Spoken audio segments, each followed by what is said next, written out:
तो C sharp programming में Boolean का मतलब होता है ट्रू या फॉल्स वैल्यूज़, और इनको हम लोग इस्तेमाल करते हैं बहुत सारे कंडीशनल टेस्टिंग में। तो यहाँ पर आपने एक वेरिएबल बनाया और इसमें इस वैल्यू को स्टोर कर लिया, ट्रू वैल्यू को, और यहाँ दूसरा वेरिएबल बनाया, यहाँ पर वैल्यू को, फॉल्स वैल्यू को आपने स्टोर कर लिया, और उसके बाद यहाँ पर आप इस वैल्यू का टाइप देते हैं। तो ये ट्रू और फॉल्स दो टाइप की वैल्यू होती हैं जिसको हम लोग बूलियन टाइप की वैल्यू बोलते हैं।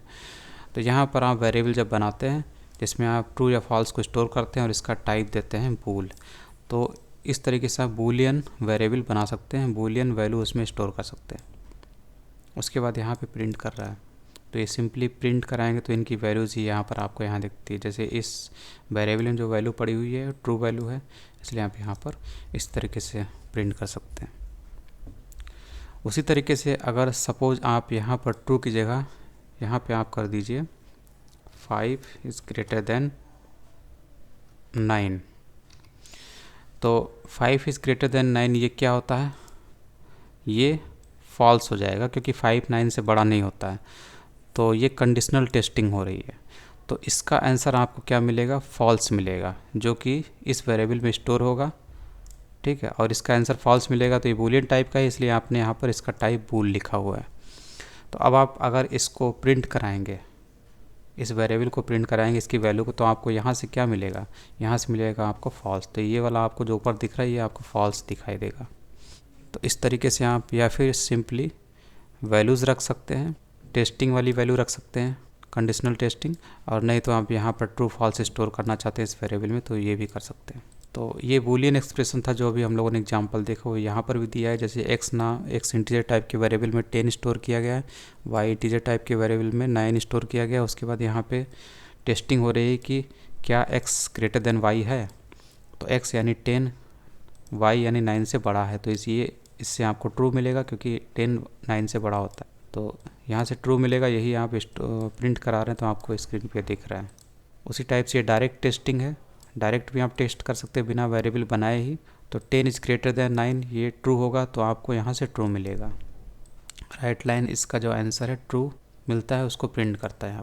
यहाँ पर आपको वेरिएबल बनाने की ज़रूरत नहीं पड़ती। और यहाँ पर ये इक्वल टू ऑपरेटर है, इक्वल टू ऑपरेटर के ज़रिए भी आपको ट्रू या फॉल्स ही मिलता है।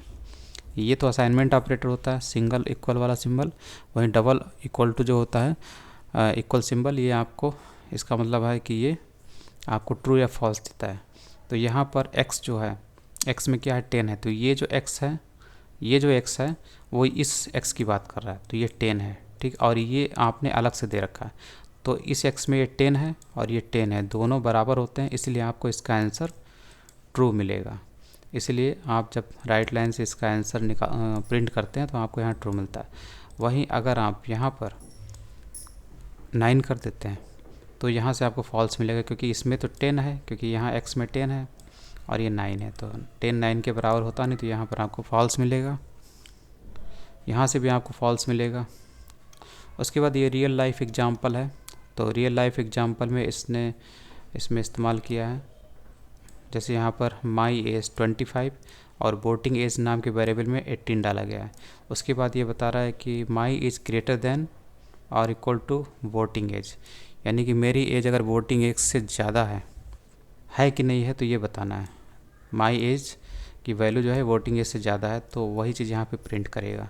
तो माई एज 25 है जो कि 18 से ज़्यादा, तो ये ट्रू है, इसलिए यहाँ पर ये प्रिंट कर रहा है। इसके बाद इसमें इसी चीज़ में और भी ऐड करेगा, तो ये इफ एल्स भी इस्तेमाल कर सकता है। जैसे कि मेरी एज अगर 18 से ज़्यादा है तो मैं वोट देने लायक हूँ, enough old enough to vote, और अगर उससे 18 से कम है तो मैं वोट देने लायक नहीं हूँ। तो ये रियल लाइफ एग्जांपल है, तो इसमें इफ़ का इस्तेमाल किया गया है, जिसको हम लोग आगे पढ़ने वाले हैं। तो यहाँ पर दो वेरिएबल बनाया, माई एज जिसमें 25 स्टोर किया गया, वोटिंग एज वेरिएबल बनाया जिसमें 18 स्टोर किया गया। उसके बाद यहाँ पर टेस्ट कर रहा है कि क्या माई एज वोटिंग एज से ज़्यादा है, ग्रेटर देन और इक्वल टू। तो इफ़ ब्लॉक होता है, इफ़ ब्लॉक का मतलब है कि इफ़ के आगे जो ये लिखा हुआ है ये कंडीशन होती है। जब ये कंडीशन ट्रू होती है तभी इफ़ की बॉडी यानी कर्ली ब्रैकेट में जो कोड लिखा है ये रन कर जाता है। और अगर ये कंडीशन फॉल्स होती है तो जो इल्स का ब्लॉक है, यानी कि इस कर्ली ब्रैकेट तक जो कोड लिखा हुआ ये रन करता है। तो यहाँ पे देखिए माई एज ग्रेटर देन और इक्वल टू वोटिंग एज इससे ज़्यादा है, क्योंकि 25 माई एज 25 है और वोटिंग एज 18 है, तो ये आपका ट्रू हो जाएगा। तो आपको स्क्रीन पर ये वाली चीज़ दिखाई देगी, क्योंकि इफ़ वाला ब्लॉक चल जाता है, क्योंकि इफ़ की ये जो कंडीशन थी ट्रू हो जाती है। तो कंडीशन ट्रू होने पे इफ़ की बॉडी में जो कोड पड़ा हुआ है वो रन कर जाता है, इफ़ का ब्लॉक चल जाता है। इसलिए आपको ओल्ड इनफ टू वोट ये आपको यहाँ दिख रहा है।